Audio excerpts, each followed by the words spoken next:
This Friday night, Clay's high-power offense goes head-to-head with Perrysburg's stingy defense. But before we get to Week 5, we're going to wrap up Week 4 with the Dunn Drive of the Week featuring the Yellow Jackets.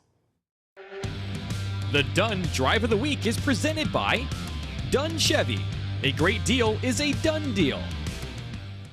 Right now, the Perrysburg Yellow Jackets, #2 seed in Region 1, as we're off to a 4-0 start. As we welcome in Mike Robinson, you see him most Fridays on Game Day Nation Overtime, but something tells me that Jacket's why we didn't see you this past Friday. Oh, you know, I found me a bulldog in Mississippi, and I carved him up and wore this jacket, you know. So thanks for this jacket down in Mississippi. Rockets came back with a victory. So let's talk about some Perrysburg guys that went crazy down in Mississippi. Some guys went crazy up here, too. Yeah, Yellow Jackets, a couple of starters for the Rockets in that big win over Mississippi State. Current Yellow Jackets off to that 4-0 start and earning this week's Dunn Drive of the Week. The guys from Perrysburg heard all the hype. This is a huge opportunity for Southview if they can get the win. But Mr. Bush said, not happening, not a chance. And this right here was the beginning of a tidal wave with that Perrysburg Yellow Jacket tough as nails defense. Using the interior of the defensive line to be able to get sacks in the backfield is causing a lot of problems for many teams. And when you can get this type of pressure early, you're going to set the tone. Take a look right here.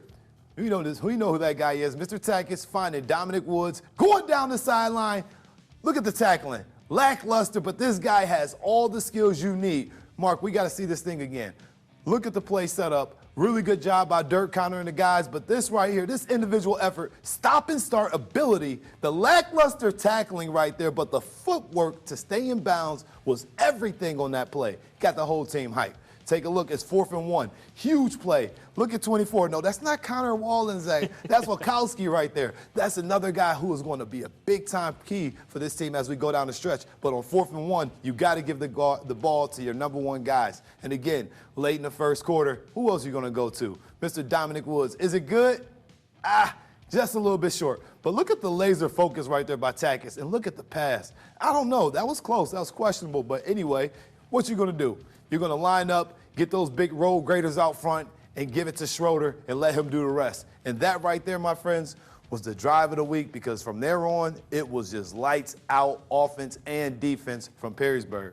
10-play drive as the Jackets went on to win that game 41-7. So yes, shutout streak did come to an end in the 4th quarter. As we take a look at our games coming up this Friday here on BCSN and the BCSN Plus app, obviously that big game, the game of the week, St. John's, St. Francis, as the Knights 3-1. They went down to Clyde, beat the Flyers. St. John's looking for their first win of the season. You know, this is everything for St. John's. Whenever you get this rivalry here, you know, I've coached at St. Francis and been a part of this rivalry from a coaching standpoint.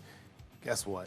You know, all bets are off. Whatever happened in week 1, 2, or 3 doesn't even matter. You know, this is the one that has to matter, especially if you're St. John's. You got to find a way to get some rhythm. A heartbreaker of a loss last week. You got to find a way to get the boys back. And what's a better way to beat those guys over there on Bancroft? Because the guys on Airport are not feeling good about how they left that taste in their mouth from last week's loss. And we'll have more on all those games throughout the week here on Sports Nightly. And, of course, Tuesday, Mike Rob will join me for College Ball Weekly. We can talk a bit more about those Toledo Rockets and what they did against Mississippi State and what they're going to need to do this week against the other Bowling Green. But for now, let's send it back to Nicole in Sherwin.